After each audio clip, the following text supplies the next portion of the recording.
My next patron question is from Trevon, who wants to know what I think would have happened to Miramax had the Weinsteins not left.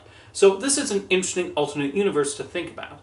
For those unfamiliar with the history of Miramax, I made a video a few years ago about Disney's ownership of the company, which also delved into the difficult working relationship between Harvey and Bob Weinstein, and then Disney CEO Michael Eisner.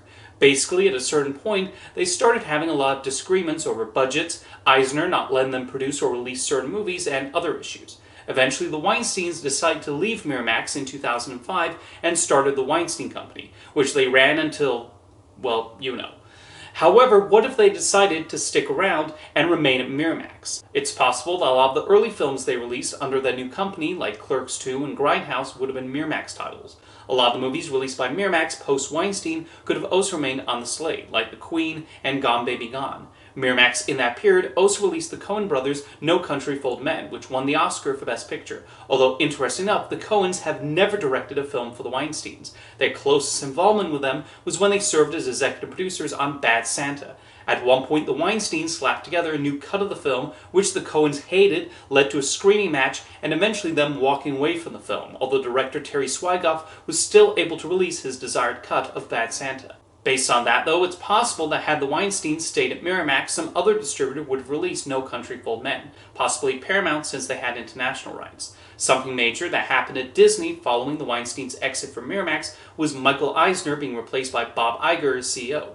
Would they have had a better working relationship with Iger? I'm not so sure. He also did not think highly of the Weinsteins, and under his leadership, Miramax was dramatically downsized as he was more focused on Disney's big releases. Dick Cook, the chairman of Walt Disney Studios, was a big supporter of Miramax and continuing to make those types of films, but he was eventually fired and replaced by Rich Ross. While Disney denied they had any plans to sell or shut down Miramax in a Los Angeles Times article published in 2009, they did eventually sell it and the library in 2010. It's also worth remembering that the Weinstein Company struggled during its first few years.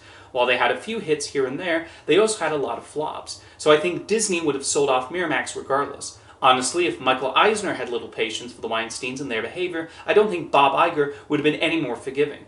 So much of his time running Disney has involved putting his own stamp on things, making his own acquisitions, and trying to make the company an even bigger entertainment empire in movies, theme parks, and merchandising. I don't know how the Weinsteins would have fit into those plans. If the Weinsteins were still a part of Miramax when Disney sold the company, the 2010s would have probably gone in a similar direction for the brothers, with occasional Oscar winners as well as their financial difficulties, and then finally the big revelations about Harvey Weinstein in 2017. In our reality, Miramax still exists as a production company, producing films like The Holdovers and new entries in the Halloween franchise, with most of the library owned by Paramount.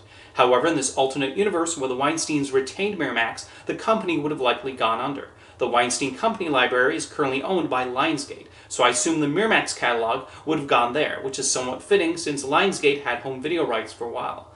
Back to Disney, they eventually did return to releasing specialty films when they bought 20th Century Fox, which included Fox Searchlight Pictures. And honestly, the Fox Searchlight library is a decent trade-off, and at least those films don't have the stink of Harvey Weinstein's name on them. Disney also appears pleased with how Searchlight is doing, with multiple Oscar winners and hits like Poor Things, Jojo Rabbit, and The Menu.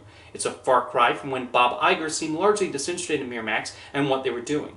And while the number of new 20th century movies has dropped considerably since the Disney acquisition, Searchlight is releasing about the same number as before, albeit with some being released straight to Hulu. But back to Miramax, the Weinsteins leaving the company was probably the best thing that could have happened to it, as they would have gone down with the ship when Harvey Weinstein's real crimes were revealed. And there is something amusing about how a company named after Harvey and Bob's parents is still putting out new films, while the Weinstein Company is basically kaput.